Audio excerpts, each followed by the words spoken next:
The chrysalis doesn't break gently. It tears, it ruptures, it destroys itself completely. And this is precisely what Friedrich Nietzsche understood about human transformation that most philosophers, psychologists, and self-help gurus still refuse to acknowledge today. The metamorphosis into your authentic self is not a peaceful journey of gradual self-improvement. It's a violent act of necessary destruction.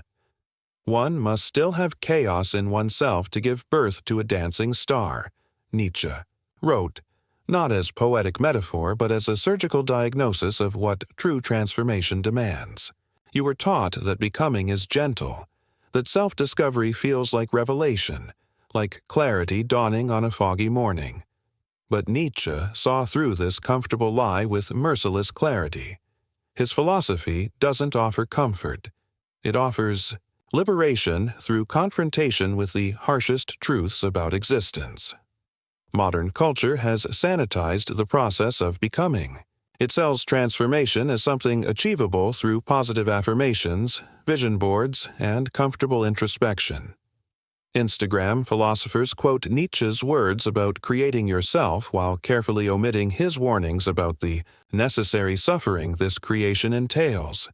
They've turned his brutal philosophy into marketable platitudes, stripping away the essential truth that to become who you truly are requires a form of self-annihilation that most people are too frightened to endure. Society celebrates the butterfly but refuses to acknowledge the liquefaction that happens inside the chrysalis, where the caterpillar must first dissolve into unrecognizable biological soup before reconstructing itself cell by cell.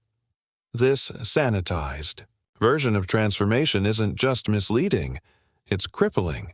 It leaves you perpetually disappointed, wondering why authentic change feels so devastatingly difficult when everyone promised it would feel enlightening and liberating.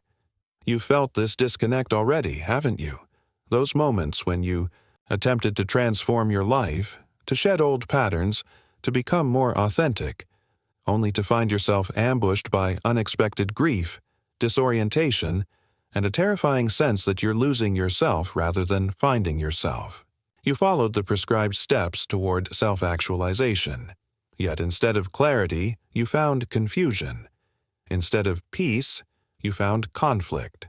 Instead of certainty, you found yourself standing at the edge of an abyss, unsure if taking the next step would lead to flight or freefall. And in those moments of painful liminality, the modern prophets of painless transformation had nothing substantial to offer you.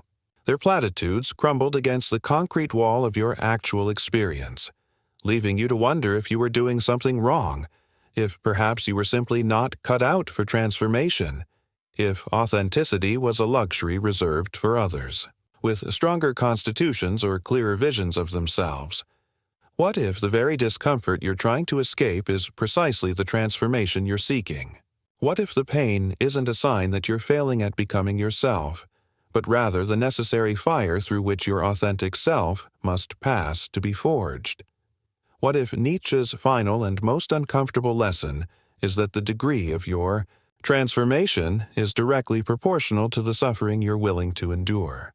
From an early age, we are molded by external influences, family expectations, cultural norms, educational systems that shape our understanding of identity.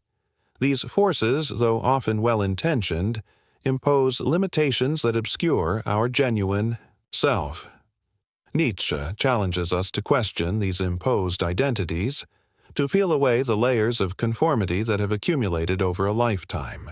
His concept of the will to power isn't about dominating others, as it's often misinterpreted, but about mastering oneself, about having the courage to define your own values rather than inheriting them uncritically from tradition or society. Become who you are wasn't Nietzsche's suggestion for gentle self-discovery. It was a battle cry for self-creation in the face of overwhelming pressure to conform. His concept of amor fati, the love of fate, even its cruelties and pains, wasn't a stoic resignation, but a radical embrace of life's inherent suffering as the very material from which we sculpt ourselves. The authentic self isn't discovered like a treasure hidden beneath layers of social conditioning. It's created through selective destruction, through the courageous act of determining which parts of yourself must die so that others might fully live. I am a forest and a night of dark trees, but he who is not afraid of my darkness will find banks full of roses under my cypresses.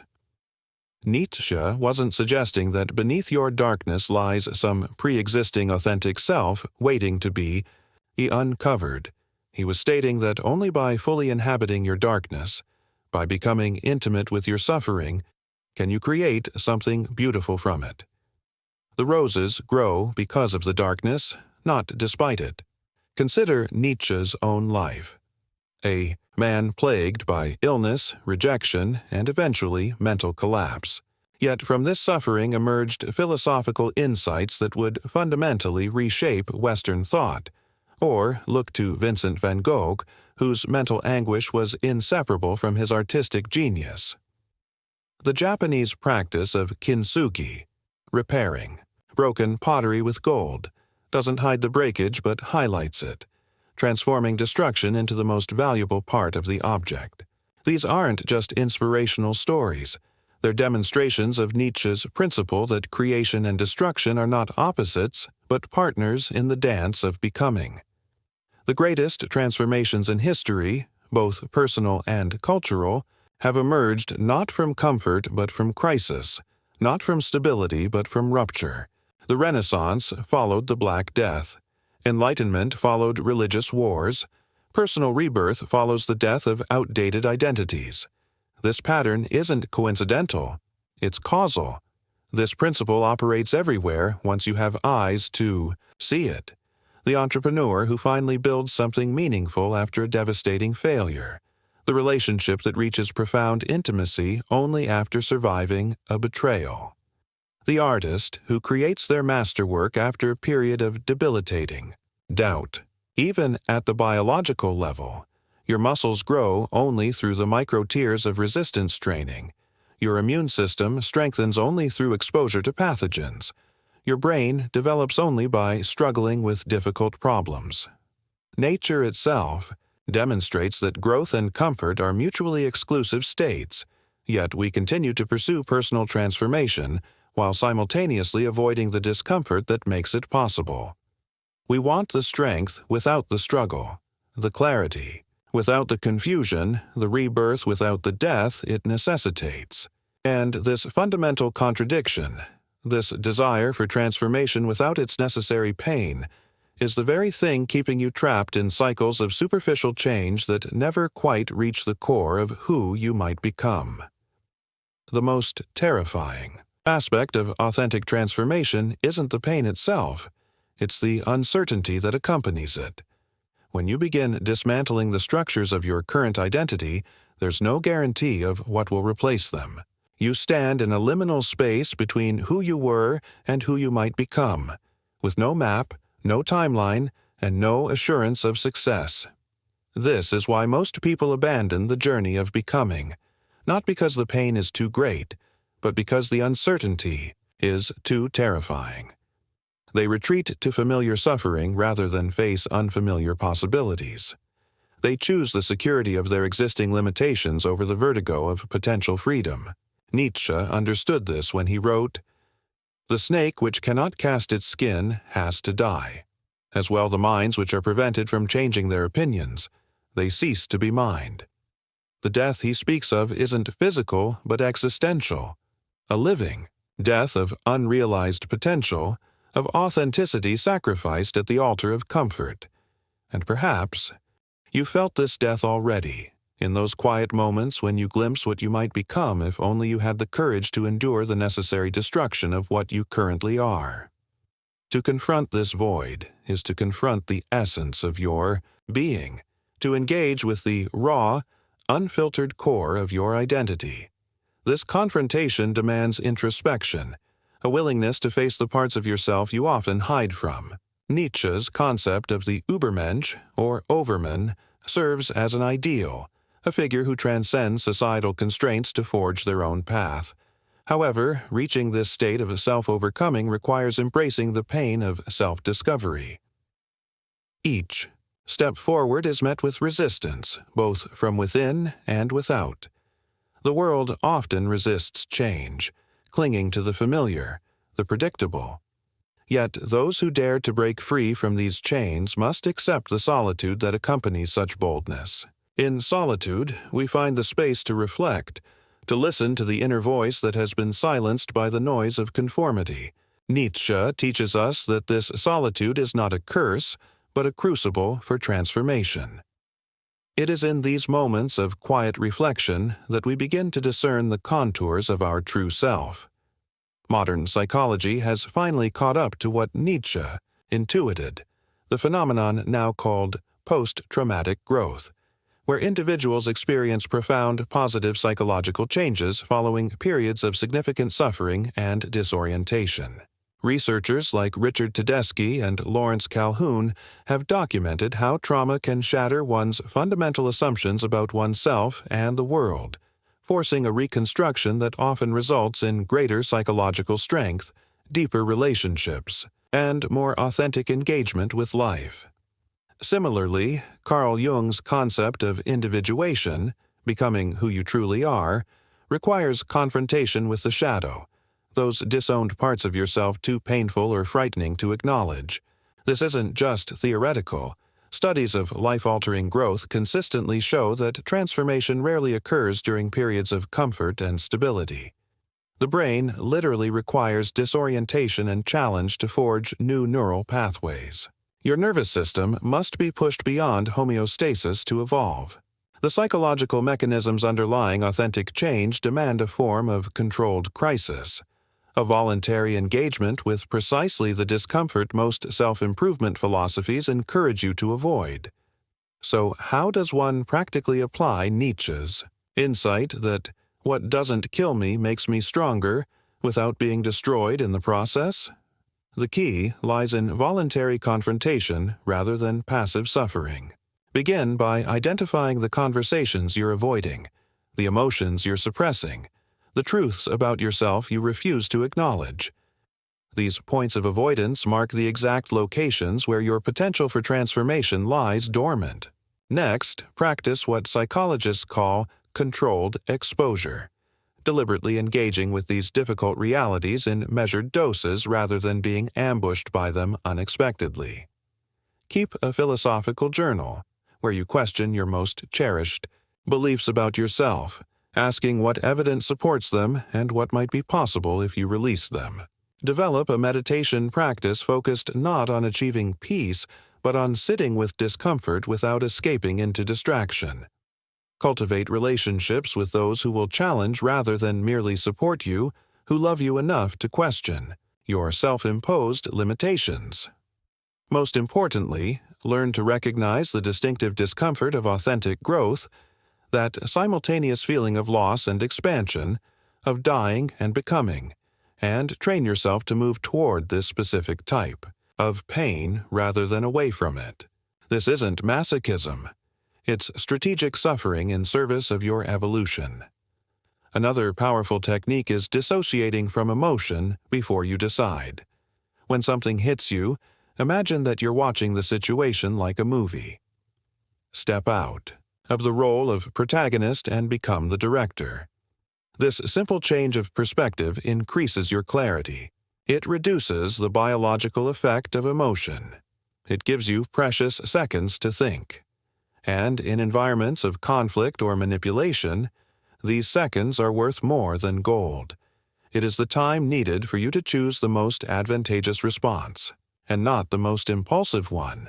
Equally valuable is the strategic use of silence.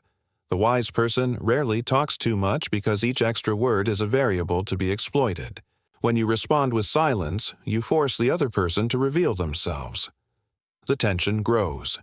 The other person's insecurity makes them talk too much, justify themselves, give themselves away. Silence, used well, is a precision weapon.